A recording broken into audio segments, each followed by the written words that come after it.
जुलाई है, मुंशी प्रेमचंद, लाला धनपत राय, कलम के सिपाही, उनका जन्म दिवस है। हम सबों ने उनके प्रति श्रद्धा सुमन अर्पण किए। साहित्य को जनता के लिए, एकदम पिछड़े हुए लोगों के लिए, किसानी के लिए, खेतियार मजदूरों के लिए, जिनका अपनी ज़ुबान नहीं है, आवाज़ नहीं है, ऐसे लोगों को कि आवाज़ बनने के लिए अपने कलम का इस्तेमाल किए।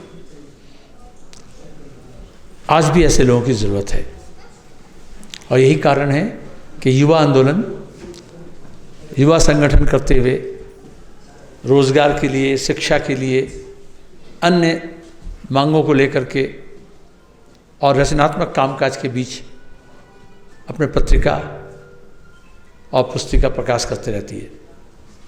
मुझे गौरव है, मैं गर्व से कहता हूँ कि मैं अपनी जवानी की उम्र इसी संगठन में बिताया। आज भी जो कुछ भी हूँ, जो कुछ भी बोलता हूँ, लिखता हूँ, उसमें ये संगठन डीएफआई का देन है। डीएफआई करने से जो अनुभव मिला उसी को मैं अब तक भुना रहा हूँ। यहाँ हिंदी में भी और नेपाली में भी युवा शक्ति का संख्या निकाला गया। मैं डीएफआई के राज्य नेताओं से ये अनुरोध करूँगा कि इसे वो ऐसे एक ओकेशनल नहीं, रेगुलर करे।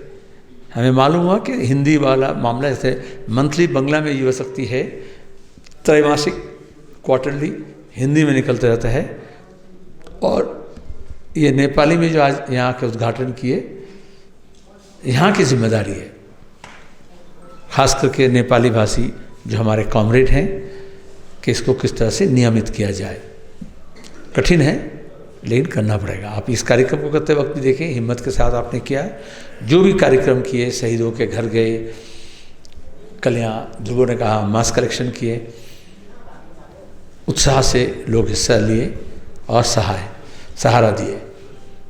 तो ये जो रिस्पॉन्स है, इसको दिमाग में रखते हुए, मद्देनज़र रखते हुए आप ऐसे कार्यक्रम को और भी आगे बढ़ाएंगे। नए पीढ़ी के युवाओं को जोड़ना पड़ेगा। आज इस देश में और पूरे विश्व में युवा पीढ़ी बहुत संकट में है, आर्थिक रूप से, सामाजिक रूप से, राजनीतिक रूप से, कानूनी तौर पर, गैर कानूनी तौर पर, प्रशासन के साथ, state actors, non state actors के द्वारा युवाएं पीड़ित हो रहे हैं। हर देश में, कोई देश हो या कोई जाति। हमने समाजवाद की बात इसलिए करते हैं, समाजवाद ही जहाँ एक व्यक्ति के ऊपर दूसरे व्यक्ति को भाषा के नाम पर, धर्म के नाम पर, जाति के नाम पर, क्षेत्र के नाम पर, पेशा के नाम पर एक दूसरे को रौंदने का इजाज़त देता नहीं है। सामूहिक रूप से आगे बढ़ने की कोशिश, एक शोषण रहित और उसके साथ साथ समानता के ऊपर आधारित व्यवस्था आसान नहीं है, लेकिन वो करने से विज्ञान, तकनीक, उद्योग, कृषि, हर मामले में, संस्कृति में किस तरह से सामूहिक रूप से विकास होता है, उसके उदाहरण हमारे विश्व में है। आज भी बाजू में हमारा कालिम्पोंग से लगा हुआ चीन का सीमा है। पूरे विश्व के अंदर चीन, पीपल्स रिपब्लिक ऑफ चाइना, कम्युनिस्टों के नेतृत्वाधीन अपने धारा में चाइनीज़ कैरेक्टरिस्टिक्स, समाजवाद के जो निर्माण किए हैं, तो एक कदम अमेरिका को पीछे छोड़ रहा था। ये एक व्यवस्था की ज़रूरत होती है और इसलिए हम इस व्यवस्था की बात करते हैं। और ये व्यवस्था जब ऐसा होता है जहाँ पे प्रोडक्टिव फोर्स को अनलिश किया जाता है, तो फिर नए पीढ़ी के सामने चुनौती खड़ी होती है, वो दूसरे किस्म की चुनौती। यहाँ चुनौती है पूंजीवादी व्यवस्था में कि वो किस तरह से टिके रहे, किस तरह से वो रोटी रोजी कमाए, किस तरह से अपने परिवार का सहारा बने, किस तरह से अपने को बचाए और परिवार को बचाए और उसके बाद देश को बचाए, समाज को बचाए। और अगर रोटी रोजी की जिम्मेदारी समाज व्यवस्था लेती है, शिक्षा की जिम्मेदारी, स्वास्थ्य की जिम्मेदारी समाज व्यवस्था लेती है, तो फिर वो नौजवान के पास होता है कि किस तरह से वो मुल्क को बनाए, देश को बनाए, प्रगति के राह पर विज्ञान तकनीक को और भी ज़्यादा आगे बढ़ाकर ले जाए, नए नए आविष्कार करे, नए नए शिखर पर चढ़े।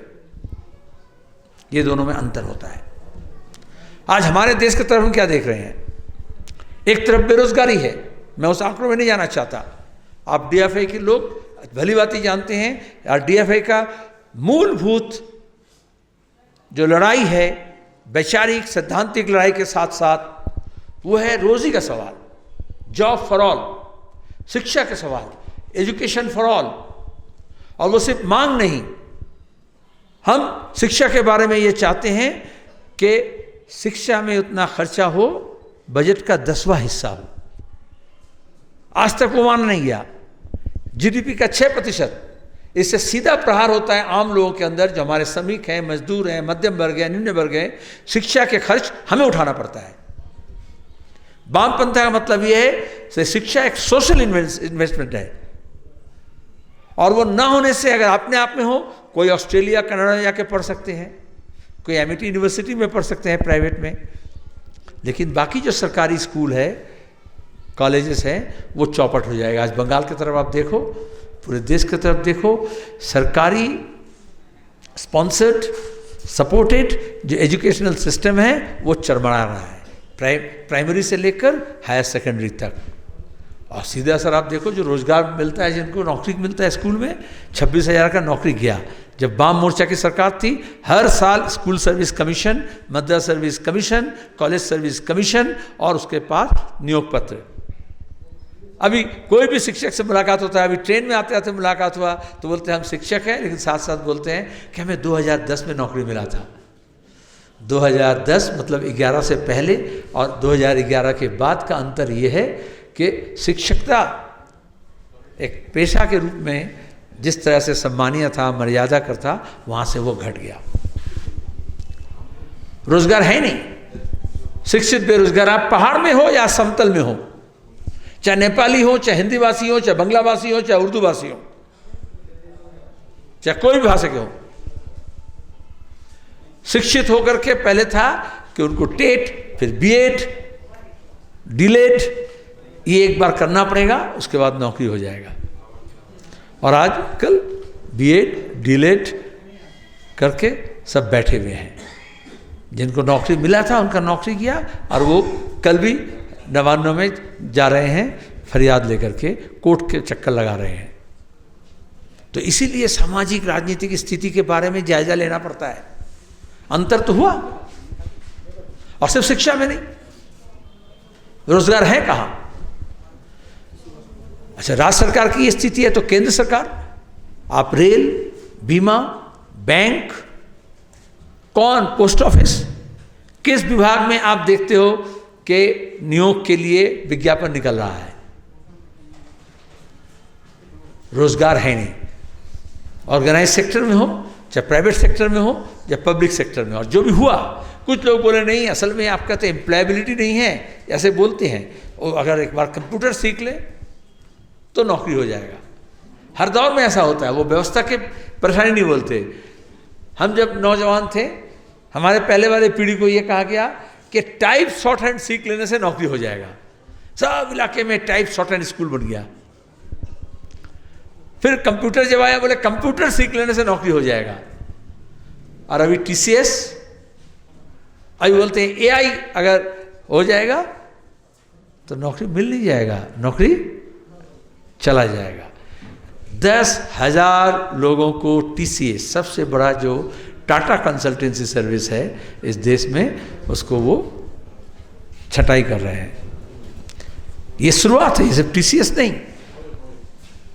वो करने का मतलब असल में इंडस्ट्री में, ट्रेड में, कॉमर्स में, सर्विस सेक्टर में परेशानी हो रहा है।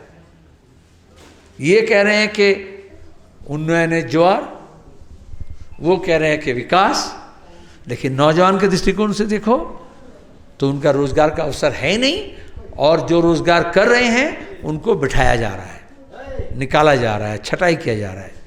ये कौन लोग हैं जिनको परमानेंट नौकरी मिला? जिसको पहले कॉलेज के कैंपस में जाकर के रिक्रूट किया जाता था कोर्स कंप्लीट करने से पहले।